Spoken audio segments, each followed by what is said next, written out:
Conférence de Tahar Gaïd, le thème la spiritualité islamique dans le monde contemporain. بن سعد قص بن سعد الأيادي تقول ماذا؟ ياسين تقول القصيدة أيها الناس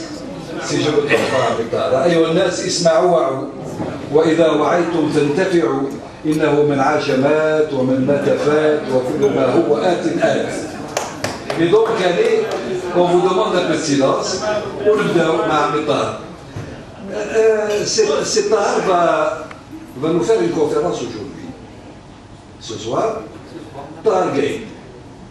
Qui est ce jeune homme de 29 ans? Un monsieur bien né, qui est né en 1929. Ça, c'est d'après le calendrier d'Khouya Yassine ou de Moussa qui est là présent.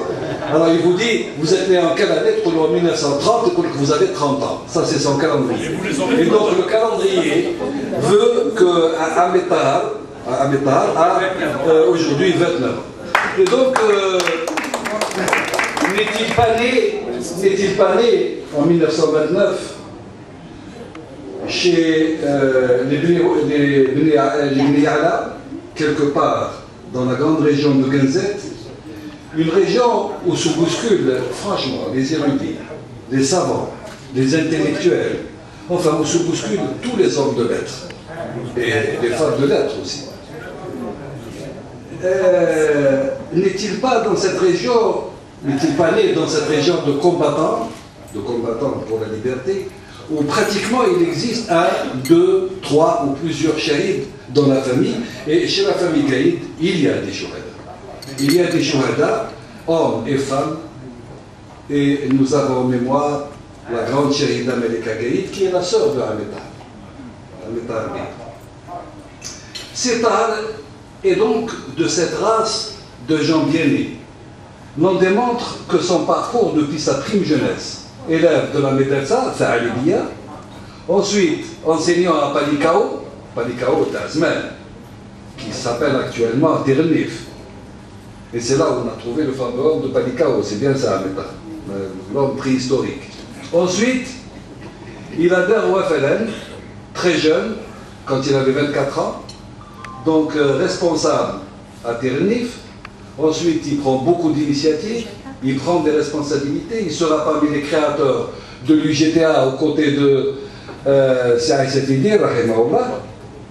Et bien sûr, Ahmed Tahar, il fera ensuite 6 années de prison coloniale pour avoir dit non à la France.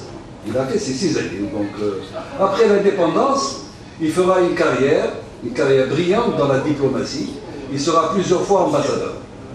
À partir de 1978, où il quitte le monde diplomatique, il quitte l'administration, il se consacrera à la recherche et à l'écriture, une noble mission, me diriez-vous. Depuis cette date, il communique, il confère, il écrit, il publie un grand programme, n'est-ce pas, Ahmed Tahar? C'est un grand programme, un noble programme. Qu'a-t-il écrit, ce jeune homme de 29 ans, comme je l'avais dit tout à l'heure?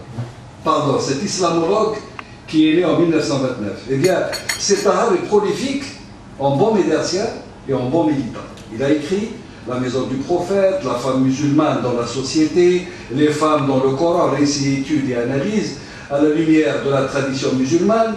Et il a écrit aussi, dernièrement, l'œuvre la plus importante, encyclopédie thématique de l'islam. 2 volumes, en 2819 pages, c'est du béton, n'est-ce pas, Ahmed Tahar? 2819 pages. Il faut les écrire. 2819 pages. Alors ce soir, dans cette ambiance fraternelle, conviviale, il va nous présenter la spiritualité islamique dans le monde moderne. وإذا كانت الترجمة تاعي مازالت صحيحة، روحانية الإسلام بالعالم الجديد أو بالعصر الحديث. هكذا. سي طه، تفضل.